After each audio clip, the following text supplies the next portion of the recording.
राम नाम पर धन की लूट है, लूट सको तो। वह समाजवादी पार्टी आस्था रखती है और भारतीय जनता पार्टी उस आस्था का व्यापार करती है और व्यापार करके लूट करती है।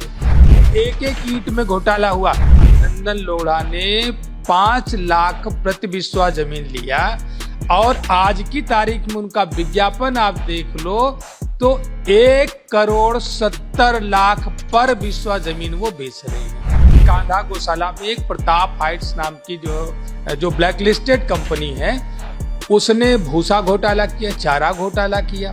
भूसा दिया नहीं, उसके नाम पर कई करोड़ रुपए का भुगतान कराया। जो चौराहा अयोध्या में ही नहीं है, उस चौराहे के नाम पर 4.5 करोड़ का भुगतान कराया। ये IIT BHE के छात्रों ने इसको ऑडिट किया, ये मैं नहीं कह रहा हूँ। एक रिपोर्ट आई है जिसमें ये खुलासा हुआ है कि अयोध्या में जो विकास कार्य हुए हैं और राम मंदिर प्राण प्रतिष्ठा के दिन जो सजावट हुई थी और जो कार्यक्रम का खर्चा था, इस पूरे जो विकास कार्य है उसमें लगभग 250 करोड़ से ज़्यादा का घोटाला हुआ।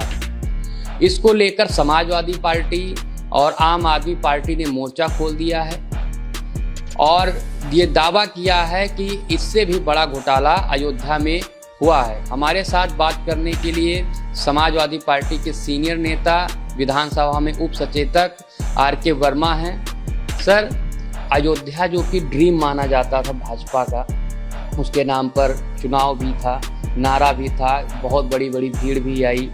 अब जो रिपोर्ट आई है उससे क्या कहना चाहते हैं? देखिए, मैं पहले भी विधानसभा में ये बात कह चुका हूँ। जब योगी सरकार ने श्री अयोध्या जी तीर्थ विकास परिषद का निर्माण किया तो मैंने कहा कि मर्यादा पुरुषोत्तम श्री राम की प्रजा दुखी है और भारतीय जनता पार्टी के लोगों ने उनका घर उजाड़ने का काम किया, किसानों की जमीन हथियाने का काम किया। उस समय लोगों को यकीन नहीं हो रहा था।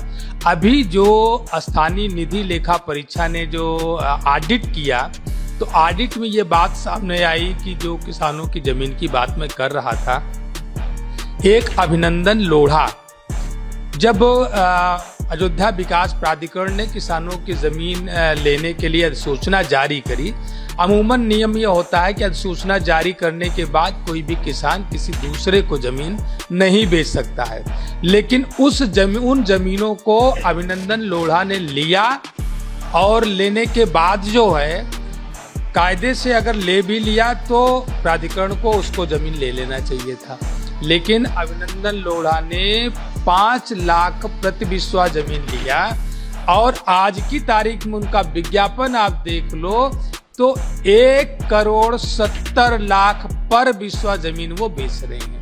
तो आप समझ सकते हैं कि अयोध्या के नाम पर जो तीर्थ विकास परिषद बनाया गया, वहां पर जो पर्यटन बढ़ा, उससे बड़े बड़े व्यापारी किस तरीके से अयोध्या की जनता को ठगने का काम कर रहे हैं। और भारतीय जनता पार्टी के नेताओं और सरकारी तंत्र, जो विशाल सिंह अभी सूचना निदेशक यहाँ पर बने हुए हैं, ये वहां पर BC रहे हैं, नगर आयुक्त भी रहे हैं, इनकी उपस्थिति में, इनके कार्यकाल में जो जब वहां पर प्राण प्रतिष्ठा का कार्यक्रम हुआ था तो 4,305 परियोजनाएं बनी थी और उन परियोजनाओं के नाम पर लूट हुई। अभी आपने कांधा गौशाला का मामला सुना होगा। कांधा गौशाला में एक प्रताप हाइट्स नाम की जो ब्लैक लिस्टेड कंपनी है, उसने भूसा घोटाला किया, चारा घोटाला किया। भूसा दिया नहीं, उसके नाम पर कई करोड़ रुपए का भुगतान कराया। सोलर लाइट का कोई प्रोजेक्ट लगा नहीं, उसके नाम पर कई करोड़ का भुगतान कराया। इसी तरीके से हर क्षेत्र में रामपथ जो बना, रामपथ की सफाई के नाम पर करोड़ों रुपए का फर्जी भुगतान कराया गया। वहां पर 3 किलोमीटर 3.5 किलोमीटर की सफाई हुई, बाकी में सीवर लाइन का काम चल रहा था। सफाई के नाम पर 4.5 करोड़ रुपए का भुगतान। ईंट में आपका कहना घोटाला, एक ईंट में घोटाला हुआ। और अभी तक आपने ऐसा घोटाला नहीं सुना होगा कि चौराहा ही गायब कर दिया गया। जो चौराहा अयोध्या में ही नहीं है, उस चौराहे के नाम पर 4.5 करोड़ का भुगतान कराया। ये IIT BHE के छात्रों ने इसको ऑडिट किया, ये मैं नहीं कह रहा हूँ। तो मैं कहना चाहता हूँ, एक हमारे यहाँ एक दोहा था, राम नाम की लूट है, लूट सको तो लूट। और इस समय अयोध्या में यानी ये चल गया, राम नाम पर धन की लूट है, लूट सको तो। मैं इस बात को उत्तर प्रदेश की विधानसभा में कह चुका हूँ कि देश का जो हिंदू में आस्था रखने वाला, हिंदू धर्म में आस्था रखने वाला व्यक्ति है, वह समाजवादी पार्टी आस्था रखती है और भारतीय जनता पार्टी उस आस्था का व्यापार करती है और व्यापार करके लूट करती है। जो भारतीय जनता पार्टी के नेता, वहां का जो मेयर है वो गिरीशपति त्रिपाठी समथिंग नाम है, उसने कितनी बड़ी लूट करी वहां पर। पहले जब ये परिषद बताते हैं संत महात्मा खुद हैं उनके पास। अब आप देखिए 2 करोड़ की जमीन लिया और उसके बाद 16 करोड़ में ट्रस्ट से पैसा लेकर के बेच दिया। आप सोच सकते हैं कि किस तरीके से अवसर बनाने का काम। आप लोग कहते हैं योगी जी जो है इंफ्रास्ट्रक्चर मजबूत नहीं कर रहे हैं, निवेशक नहीं ला रहे हैं। बताइए, अयोध्या में 30-30, 40-40 गुना लोगों की कीमतें बढ़ रही हैं, इस पे तो आपको तारीफ करनी चाहिए। अब मैं आपसे पूछूं कि वह किसान 5 करोड़ वह किसान 1 करोड़ 70 वह किसान जो वहां से निर्वासित कर दिया गया, जो वहां से हटा दिया गया, वह बासिंदा जो वहां पर सदियों से कई पीढ़ियां जिसकी वहां पर गुजारी, वो वहां से विस्थापित कर दिया गया। तो ये विकास उसका हुआ या उद्योगपतियों का? वह उद्योगपति जो किसानों से वहां पर परंपरागत रूप से रह रहे लोगों की जमीन को 5 लाख रुपया, 4 लाख रुपया बिस्वा में खरीदा, आज 1.5 करोड़ रुपया बिस्वा बेच रहा है। तो उससे विकास अयोध्या के लोगों का हो रहा है या उद्योगपतियों का हो रहा है? सरकार ने विकास को देखा, लेकिन किसानों का विकास और व्यापारियों का विकास, आगे वाला शब्द पढ़ना भूल गए। किसान का विकास नहीं, ये भारतीय जनता पार्टी के लोग अपने उद्योगपतियों के सहारे, उनमें सबका शेयर है। भारतीय जनता पार्टी के नेताओं का ये जो अभी वहां पर जो मजदूर घोटाला आपने कभी नहीं सुना होगा, 1500 मजदूर लगाए जिनका कोई अता पता नहीं, उनके नाम पर कई करोड़ रुपए का भुगतान किया गया। तो ये भारतीय जनता पार्टी ने अजीब से घोटाले करने का काम किया। सोचिए कि मजदूरों के नाम पर मजदूर लगाए नहीं, 1500 मजदूरों के नाम पर इतने दिनों का कई करोड़ का घोटाला कर दिया, भुगतान करा लिया। तो ये भारतीय जनता पार्टी के लोग धर्म का मुखौटा लेकर के आते हैं और उस मुखौटे की आड़ में ठीक उसी तरीके से जैसे रावण ने साधु का वेश बनाया और सीता मैया का हरण करने का काम किया, ठीक उसी तरीके से भारतीय जनता पार्टी के लोग चोला ओढ़ करके और मुखौटा लगा करके आते हैं और हिंदू के नाम पर भारतीय जनमानस को ठगने का काम करते हैं। एक और अभी एक निजी चैनल की रिपोर्ट आई है जिसमें दावा किया गया कि समाजवादी पार्टी के राष्ट्रीय अध्यक्ष अखिलेश यादव ने कहा था कि जो पीडीए पाठशाला आप लोग चला रहे थे, आप भी चला रहे थे पीडीए पाठशाला, ये अनवरत चलती रहेगी जब तक सरकार पूर्णतया फैसला वापस नहीं लेती है। हालांकि बीच में सरकार ने एक संशोधन किया था, उसके बाद में अब उन्होंने उस चैनल ने एक सर्वे किया है और कहा कि ये पूरे प्रदेश में एक भी पीडीए पाठशाला नहीं चल रही है।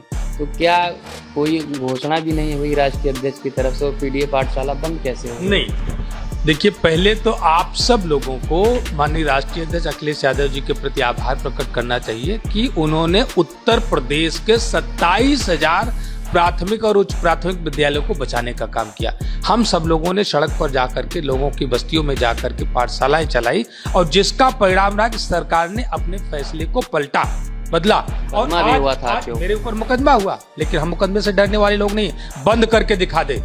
भारतीय जनता पार्टी में अगर हिम्मत है तो हमारी पाठशालाएं बंद करा के दिखा दे, हम पाठशाला चलाएंगे। हम मुकदमों से नहीं डरते हैं। और जिसका परिणाम रहा कि भारतीय जनता पार्टी ने अपने फैसले को बदला और आज धोखा क्या किया, 27,000 प्राथमिक विद्यालयों की जगह पर वहां पर आंगनबाड़ी संचालित कराने का काम कर रहे हैं। और जो उस प्राथमिक विद्यालय में प्रधानाध्यापक होता था, उसको जो दूसरे विद्यालय में मर्ज किया गया, तो एक ही पद रहेगा, एक तो खाली हो जाएगा। तो आप समझ सकते हैं 27,000 प्रधानाध्यापकों के साथ खिलवाड़ किया गया, उनका पद छीनने का काम किया गया, उनका प्रमोशन रोकने का काम किया गया। दूसरा एक निर्णय दिया कि 150 से कम होने पर प्रधानाध्यापक नहीं रहेगा। ये शिक्षा की गुणवत्ता नहीं सुधारना चाहते। अगर शिक्षा की गुणवत्ता सुधारना चाहते तो प्राथमिक विद्यालय से लेकर के विश्वविद्यालयों तक जो है एक कोर्स की व्यवस्था क्यों नहीं करते? आप चाहे कक्षा 1 से लेकर के कोई भी क्लास है, चाहे वो सरकारी विद्यालय का होगा और चाहे निजी विद्यालय का होगा। आप सबका पाठ्यक्रम एक कर दो, पुस्तक एक कर दो। व्यक्ति की मर्जी है कि वो निजी पाठशाला में पढ़ाएगा कि सरकारी पाठशाला में पढ़ाएगा, या व्यक्ति का निर्णय होगा। गरीब जो है, किसान जो है, मजदूर जो है, उसका बेटा बेटी कहाँ पढ़ेगा? अगर आप निजी विद्यालय, जितने भी प्राइवेट स्कूल हैं, सबका सिलेबस आप सरकारी विद्यालयों के जैसा या सरकारी विद्यालयों का सिलेबस निजी विद्यालयों के जैसा एक पाठ्यक्रम कर दो, सारी होड़ खत्म हो जाएगी। आप सवाल करूंगा इस बार, अगर सपा सरकार आती है तो इस बार ऐसा होगा? क्योंकि पिछली बार भी सपा सरकार थी, तब तो पूरा सिलेबस एक जैसा हुआ नहीं। एक हमने जो इसमें विसंगतियां देखी, आज देखिए हर एक जनपद में जो प्राइवेट स्कूल हैं, आम आदमी का शोषण करने का काम कर रहे हैं। जो सरकार ने नीति बनाई, फीस तय की, उसकी भी अवहेलना करने का काम कर रहे हैं। हर वर्ष हर 6 माह पर फीस बढ़ाते हैं। पुस्तकें एक वर्ष जो पुस्तक है, अगले वर्ष वो पुस्तक नहीं रहती है। अगर 2 सगे भाई भी आगे पीछे क्लास में पढ़ रहे हैं तो छोटा भाई भी बड़े भाई की पुस्तक नहीं पढ़ सकता है। और एकदम कारपोरेट स्तर पर ये काम चल रहा है, और इसको तोड़ने के लिए समाजवादी पार्टी हमेशा इस पर काम करती है, गरीबों के लिए काम करती है। और हम एक पाठ्यक्रम, एक गुणवत्ता पर काम करेंगे, और देश के सबसे जो गरीब व्यक्ति है, जो गांव का गरीब है, किसान है, मजदूर है, उसके बेटे बेटी को अच्छी गुणवत्ता परक स्कूल। सरकार में अभिनव विद्यालय बनाए थे अखिलेश यादव ने, लगभग मंडल स्तर पर एक अभिनव विद्यालय, जो कि नवोदय विद्यालय की तर्ज पर बने थे। उनकी स्थिति बहुत खराब है। इमारतें तो हैं, बच्चे भी हैं, टीचर भी हैं, लेकिन जिस मिशन के लिए वो कॉलेज बनाया गया था, वो प्राथमिक विद्यालय से भी बुरा हाल है उसका। अब आप समझ सकते हैं कि किस विजन के साथ माननीय अखिलेश यादव जी ने विद्यालय बनाए, लेकिन उस विद्यालय में गुणवत्ता देने का काम आज भारतीय जनता पार्टी की सरकार की जिम्मेदारी थी। और वो सरकार आज उन विद्यालयों में गुणवत्ता देने के बजाय उसको बदहाल करने का काम कर रही है, वहां पर शराब की दुकानें सजाने का काम कर रही है। तो भारतीय जनता पार्टी की सरकार ये चाहती है कि जो देश का गांव का जो किसान है, जो गरीब है, मजदूर है, इसका बेटा बेटी अच्छी शिक्षा लेकर के सरकार से सवाल ना करे, वो केवल राशन की लाइन में लगा रहे। सपा सांसद इकरा हसन, उनका भी एक बयान वायरल हुआ है। एक मंदिर का मामला था जहां पर कुछ एक संप्रदाय के लोगों ने उनका विरोध किया था, फिर वो वहां गांव पहुंचे और उन्होंने भावुक बयान दिया जिसमें कहा कि मुझे आतंकवादी तक कहा गया, और एक बड़ा आपत्तिजनक, उन्होंने कई आपत्तिजनक शब्द भी जो कि नहीं बताए जा सकते हैं। इस पर आपका क्या कहना है कि कैसी राजनीति इस समय चल रही है कि अगर जो इकरा हसन, जिसे कि पश्चिम में माना जाता है कि हिंदू मुस्लिम भाईचारे की एक बड़ी प्रतीक है, उनके साथ हिंदू वोटर भी रहता है, मुस्लिम वोटर भी रहता है, वो मंदिर भी जाती हैं, प्रसाद भी बांटती हैं, उसके बावजूद अगर इकरा हसन ऐसा कह रही हैं तो इस पर क्या कहना है? देखिए, ये बात मैं कई बार कह चुका हूं कि पश्चिमी उत्तर प्रदेश की जो सामाजिक जो केमिस्ट्री है, उसको आप समझ लें कि इन सब परिवार के पूर्वज हिंदू रहे हैं, और वहां पर कोई भी जाति, चाहे वो जाट हो, चाहे गुर्जर हो, चाहे एससी हो, अन्य ओबीसी हो, यहाँ तक कि क्षत्रिय और ब्राह्मण भी, वहां पर उनके पूर्वज हिंदू रहे हैं। उन्होंने किन्हीं परिस्थितियों में मुस्लिम धर्म को स्वीकार किया, और आज भी उनके मन के भीतर अपने पूर्वजों के उन रिश्तों का सम्मान है, और कल्चर भी उनके मिलते जुलते हैं। आज उनकी सभ्यताएं भी वही है, और अपने जो सामाजिक कार्यक्रम है, शादी विवाह से लेकर के बहुत सारे आयोजन हैं, वो पुरानी परंपराओं का ही निर्वहन करते हैं, चाहे वो हिंदू बन गया हो, चाहे वो मुस्लिम बन गया हो।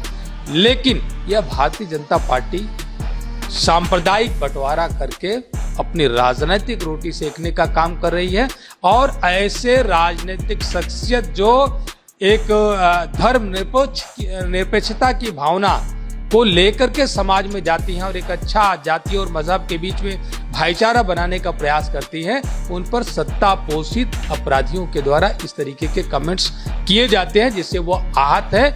हम इसकी निंदा करते हैं, और ये बात मैं जरूर कहना चाहूँगा कि इस देश की और प्रदेश की जनता भारतीय जनता पार्टी के इन कुकृत्यों से नाराज है, और आज महंगाई से, बेरोजगारी से परेशान है, और 2027 में जवाब देने को तैयार खड़ी है। तो सुना आपने, हमारे साथ थे डॉक्टर R.K. वर्मा, जिनका साफ कहना है कि भारतीय जनता पार्टी धर्म के नाम पर वोटों का और धन का धंधा करती है और अयोध्या में जितने इवेंट बने, जितने भी काम हुए विकास कार्य, उसमें सिर्फ व्यापारियों का फ़ायदा हुआ, किसानों का फ़ायदा नहीं हुआ। जिसने 5 लाख रुपए विश्वा की ज़मीन खरीदी वो 2.25 करोड़ विश्वा बेच रहा है। जिसने 2 लाख की खरीदी वो 16 करोड़ की उसकी ज़मीन की कीमत हो गई है। लेकिन किसान और जो छोटे व्यापारी जिनकी छोटी छोटी ज़मीनें आधा विश्वा 1 विश्वा थी, वो वहाँ से निर्वासित हो गए हैं और अब उनके ज़िंदगी में पैसों का अकाल आ गया है और किसी तरह उनकी रोजी रोटी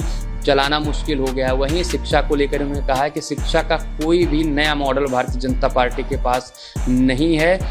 अगर वो चाहती है कि गरीब का बेटा गरीब रहे, अमीर का बेटा अमीर रहे, और अगर ऐसा नहीं चाहती है तो एक सिलेबस, चाहे निजी विद्यालय हो और चाहे सरकारी विद्यालय हो, हर जगह एक सिलेबस होना चाहिए।